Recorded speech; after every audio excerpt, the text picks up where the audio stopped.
ലോക്സഭാ തിരഞ്ഞെടുപ്പിൽ ഇടതുപക്ഷത്തിന് കനത്ത പരാജയമാണ് നേരിട്ടത്. അതിനു പിന്നാലെ ഔദ്യോഗിക പ്രതികരണവുമായി CPM സംസ്ഥാന സെക്രട്ടേറിയറ്റ് രംഗത്ത് വന്നിരുന്നു. പാർലമെന്റ് തിരഞ്ഞെടുപ്പിൽ സംസ്ഥാനത്തുണ്ടായ ജനവിധി അംഗീകരിക്കുന്നുവെന്നും വ്യക്തമാക്കിയിരുന്നു. ലോക്സഭാ തെരഞ്ഞെടുപ്പിൽ UDFന് അനുകൂലമായ ജനവിധിയാണ് കേരളത്തിൽ പൊതുവിൽ ഉണ്ടാകാറുള്ളത്. കഴിഞ്ഞ ലോക്സഭാ തെരഞ്ഞെടുപ്പിലും LDFന് ഒരു സീറ്റ് മാത്രമാണ് സംസ്ഥാനത്ത് ലഭിച്ചത്. ഒരു സീറ്റ് പോലും പാർട്ടിക്ക് ലഭിക്കാത്ത സാഹചര്യവും സംസ്ഥാനത്ത് ഉണ്ടായിട്ടുണ്ട്. അത്തരം ഘട്ടങ്ങളിലെല്ലാം ശരിയായ പരിശോധന നടത്തി ആവശ്യമായ തിരുത്തലുകൾ വരുത്തി മുന്നോട്ടു പോകുന്ന ശൈലിയാണ് പാർട്ടി സ്വീകരിച്ചിട്ടുള്ളത്. കഴിഞ്ഞ ലോക്സഭാ തെരഞ്ഞെടുപ്പിലെ പരാജയത്തിന്റെ കാരണങ്ങൾ പരിശോധിച്ച് തിരുത്തുന്ന പ്രവർത്തനങ്ങൾ നടത്തിയതിന്റെ ഭാഗമായാണ് തുടർന്ന് നടന്ന തദ്ദേശ സ്വയംഭരണ തിരഞ്ഞെടുപ്പിൽ വലിയ വിജയം നേടാൻ LDFന് സാധിച്ചത്. അതിനുശേഷം നടന്ന നിയമസഭാ തിരഞ്ഞെടുപ്പിലാവട്ടെ കേരളത്തിന്റെ തിരഞ്ഞെടുപ്പ് ചരിത്രത്തിൽ ആദ്യമായി LDFന് തുടർഭരണം ലഭിക്കുന്ന സ്ഥിതിയും ഉണ്ടായി. എന്നാൽ സർക്കാരിന്റെ പരിഗണനകളിൽ മാറ്റം വേണമെന്ന് കൂടുതൽ ജനകീയമാകണമെന്നും CPM സംസ്ഥാന സെക്രട്ടേറിയറ്റ് വിലയിരുത്തിയത്. LDFും പാർട്ടിയും ആഴത്തിൽ പരിശോധിച്ച് മാറ്റങ്ങൾക്ക് തയ്യാറാകണമെന്ന സന്ദേശമാണ് ജനവിധി നൽകുന്നതെന്നും സെക്രട്ടേറിയറ്റ് വിലയിരുത്തി. അന്ന് മുഖ്യമന്ത്രി പിണറായി വിജയൻ പങ്കെടുത്ത യോഗത്തിൽ സർക്കാർ വിരുദ്ധ വികാരമാണ് തോൽവിക്ക് കാരണമെന്ന അഭിപ്രായം ആരും തുറന്ന് പ്രകടിപ്പിച്ചിരുന്നില്ല. എന്നാൽ സർക്കാരിന്റെ പ്രവർത്തനത്തിലും ശൈലിയിലും ചില മാറ്റങ്ങൾ വേണമെന്നുള്ളതാണ് ജനവിധി സൂചിപ്പിക്കുന്നതെന്നുള്ള കാര്യം പലരും ഊന്നി പറഞ്ഞിരുന്നു. അതിനുശേഷം ലോക്സഭാ തെരഞ്ഞെടുപ്പിലെ തോൽവിയിൽ കോൺഗ്രസിനെ പഴിചാരി CPM സംസ്ഥാന സെക്രട്ടറിയായ MV ഗോവിന്ദൻ ഇന്നലെ രംഗത്ത് വന്നിരുന്നു. ഇടതുമുന്നണിയുടെ തോൽവി അപ്രതീക്ഷിതമായിരുന്നുവെന്നും MV ഗോവിന്ദൻ പറഞ്ഞു. തോൽവി വിശദമായി പരിശോധിക്കും. സംഘടനാ തലത്തിൽ പോരായ്മയുണ്ടെങ്കിൽ അത് പരിഹരിക്കും. തൃശൂരിൽ BJP ജയിപ്പിച്ചത് കോൺഗ്രസ് ആണെന്നും അദ്ദേഹം കുറ്റപ്പെടുത്തി. കോൺഗ്രസിനെ തകർക്കാൻ BJPക്ക് പുറം ചൊറിയുന്നത് CPM നിർത്തണമെന്നായിരുന്നു രമേശ് ചെന്നിത്തലയുടെ മറുപടി. തോൽവിക്ക് കാരണം മുഖ്യമന്ത്രിയുടെ ധാർഷ്ട്യവും ധിക്കാരവുമാണെന്ന CPIയുടെ തിരുവനന്തപുരം, ആലപ്പുഴ ജില്ലാ കമ്മിറ്റികൾ വിലയിരുത്തിയതായും രമേശ് ചെന്നിത്തല ആരോപിച്ചു. അതിനു പിന്നാലെ സംസ്ഥാന സർക്കാർ വിതരണം ചെയ്തു വന്നിരുന്ന ക്ഷേമ പെൻഷൻ മുടങ്ങിയത് ലോക്സഭാ തെരഞ്ഞെടുപ്പിൽ വലിയ തിരിച്ചടി ഉണ്ടാക്കിയെന്ന് CPM സംസ്ഥാന സെക്രട്ടറിയായ MV ഗോവിന്ദൻ ഇന്ന് ആരോപണം ഉന്നയിച്ച് രംഗത്ത് വന്നു. പെരിന്തൽമണ്ണ ഷിഫ കൺവെൻഷൻ സെന്ററിൽ നടക്കുന്ന EMSന്റെ ലോകമെന്ന ദേശീയ സെമിനാർ ഉദ്ഘാടനം ചെയ്യുകയായിരുന്നു അദ്ദേഹം. നല്ലപോലെ തോറ്റിട്ട് ജയിച്ചു എന്ന് പറഞ്ഞിട്ട് കാര്യമുണ്ടോ? ഇല്ല, തോറ്റു. അപ്പോൾ ഇനി എന്താ നമ്മൾ വേണ്ടത്? എന്തുകൊണ്ട് തോറ്റു എന്നത് നല്ലതുപോലെ കണ്ടുപിടിക്കണം. ഒരുപാട് അഭിപ്രായങ്ങൾ വരുന്നുണ്ട്. ആളുകൾ ഫോൺ വിളിച്ചു പറയുന്നുണ്ട്, കത്തെഴുതിയിട്ടുണ്ട്, ലേഖനങ്ങൾ പ്രസിദ്ധീകരിച്ചിട്ടുണ്ട്, വിമർശനങ്ങളും ഉന്നയിച്ചിട്ടുണ്ട്. എല്ലാം സൂക്ഷ്മമായി പരിശോധിച്ച് ഏതൊക്കെ രീതിയിലാണ് തോൽവിക്ക് അടിസ്ഥാനമായ കാര്യങ്ങൾ എന്ന് കണ്ടെത്തി തിരുത്തും, അദ്ദേഹം കൂട്ടിച്ചേർത്തു. ഇനി നമ്മൾ തോറ്റതുമായി ബന്ധപ്പെട്ട കാര്യം പറയും. നല്ലപോലെ തോറ്റു ഇല്ലേ? തോറ്റിട്ട് ജയിച്ചു എന്ന് പറഞ്ഞിട്ട് വല്ല കാര്യമുണ്ടോ? ഇല്ല, തോറ്റു. അപ്പോൾ ഇനി നമ്മൾ എന്താ വേണ്ടേ? എന്തുകൊണ്ട് തോറ്റു എന്ന കാര്യം നല്ലതുപോലെ കണ്ടുപിടിക്കണം. ഒരുപാട് അഭിപ്രായങ്ങൾ വരുന്നുണ്ട്.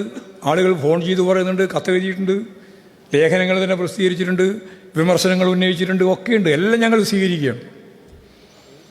എല്ലാം സൂക്ഷ്മമായിട്ട് പരിശോധിച്ച് ഏതൊക്കെ രീതിയിലാണ് നമ്മുടെ ഈ തോൽവിക്ക് അടിസ്ഥാനമായ കാര്യങ്ങളൊന്ന് കണ്ടെത്തുക തന്നെ ചെയ്യും. ഒന്ന് കണ്ടെത്തിയാൽ മാത്രം പോരാ, തിരുത്തണം. ഇപ്പോൾ ഒരു കാര്യം ഞാൻ നിങ്ങളോട് പറയാം. കേന്ദ്ര ഗവൺമെൻറ് ഒരു ഉപരോധം പോലെ കേരളത്തിലെ ഗവൺമെൻറ്റിനെ കൈകാര്യം ചെയ്യണം. 57,000 കോടി ഉറുപ്പിക കഴിഞ്ഞ കൊല്ലം തരേണ്ടത് തന്നിട്ടില്ല.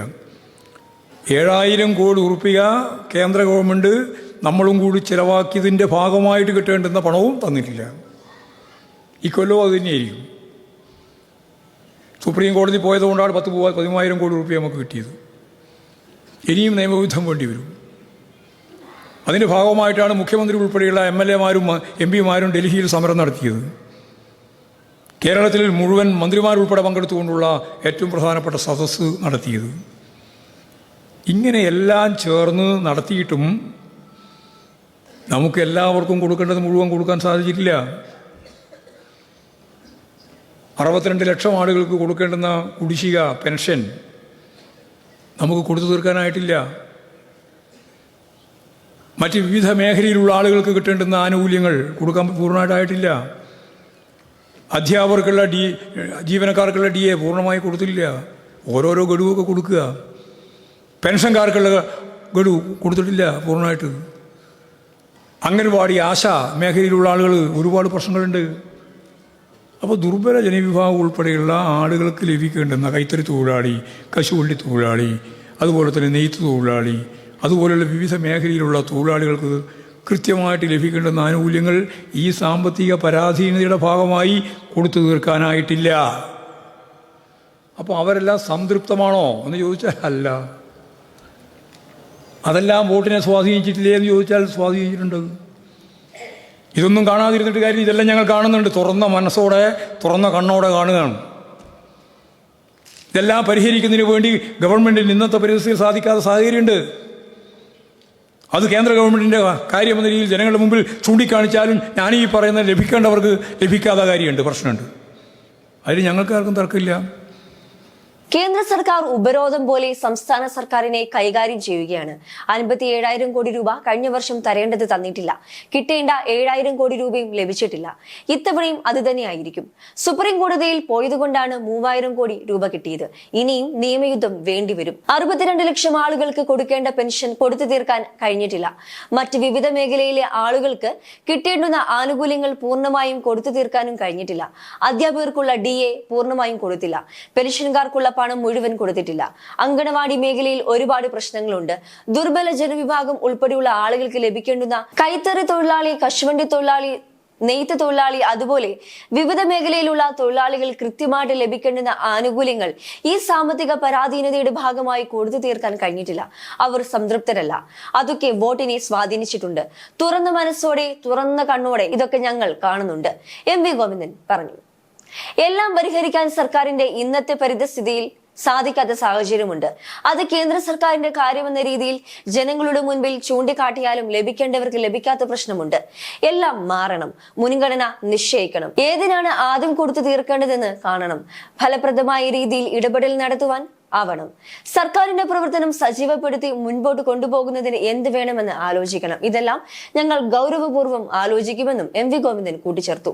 സംഘടനാപരമായ പ്രശ്നങ്ങളും തോൽവിക്ക് കാരണമാണ്. രണ്ടാം പിണറായി സർക്കാർ അധികാരത്തിൽ വന്നതിന് പിന്നാലെ ഉണ്ടാവാൻ സാധ്യതയുള്ള പ്രവണതകൾ ഉണ്ടായിട്ടുണ്ട്. ആ പ്രവണത അരിചരിച്ച് മുതലാളിത്ത കാലത്ത് നമ്മുടെ കേഡർമാരിലും ഉണ്ടാകും. രാഷ്ട്രീയവും പ്രത്യയശാസ്ത്രവും ഉൾപ്പെടെയുള്ള ഉള്ളടക്കത്തെ അടിസ്ഥാനപ്പെടുത്തിയല്ലാതെ ഏത് പ്രതികൂല സാഹചര്യത്തെയും അനുകൂലിക്കാൻ നമുക്ക് സാധിക്കില്ല. ഇതിന്റെ ചോർച്ച നമുക്കുണ്ട്. BJPയുടെ വളർച്ച സൂചിപ്പിക്കുന്നത് അതാണ്. തൃശൂരിൽ 86,000 വോട്ട് കോൺഗ്രസിന് കുറഞ്ഞു. നമുക്ക് 16,000 വോട്ടുകൾ കൂടി. പക്ഷെ നമ്മുടെ വോട്ടും ചോർന്നുവെന്നും അദ്ദേഹം കൂട്ടിച്ചേർത്തു. അതേസമയം തെരഞ്ഞെടുപ്പിൽ കേരളത്തിലെ ഇടതുമുന്നണിയുടെ പ്രകടനത്തിൽ കടുത്ത നിരാശയെന്ന് CPM പോളിറ്റ് ബ്യൂറോ അംഗം പ്രകാശ് കാരാട്ട്. കനത്ത നഷ്ടമാണ് പാർട്ടിക്കുണ്ടായത്. വിശദമായ പരിശോധന നടത്തി പിഴവുകൾ പരിഹരിച്ച് മുൻപോട്ട് പോകും. അതേസമയം പരാജയ കാരണങ്ങളും തിരുത്തൽ നടപടികളും വേഗത്തിൽ ഉണ്ടാവുമെന്നാണ് ജനറൽ സെക്രട്ടറി സീതാറാം യെച്ചൂരിയുടെ നിലപാട്. ഈ മാസം 16-ന് സംസ്ഥാന സമിതിയും 28-ന് കേന്ദ്ര കമ്മിറ്റിയും ചേരും. രാഹുൽ ഗാന്ധി ഏത് മണ്ഡലം തിരഞ്ഞെടുക്കുമെന്ന കാര്യത്തിൽ തീരുമാനം അറിയിച്ചിട്ടില്ല. അതിനുശേഷം നിലപാട് വ്യക്തമാക്കുമെന്നും അദ്ദേഹം കൂട്ടിച്ചേർത്തു.